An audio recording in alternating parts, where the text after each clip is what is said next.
Toto je lidská buňka. Pojďme se nyní podívat, co se stane s takovou buňkou, pokud je nakažena virem. Virus pronikne do buňky, naruší membránu, vysaje veškerou její energii a buňku promění v neživou hmotu.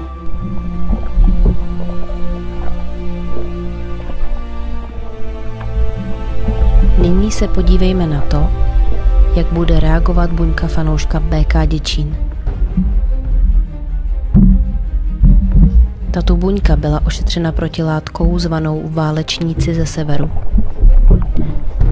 Virus proniká do buňky stejným způsobem, ale reakce buňky je diametrálně odlišná.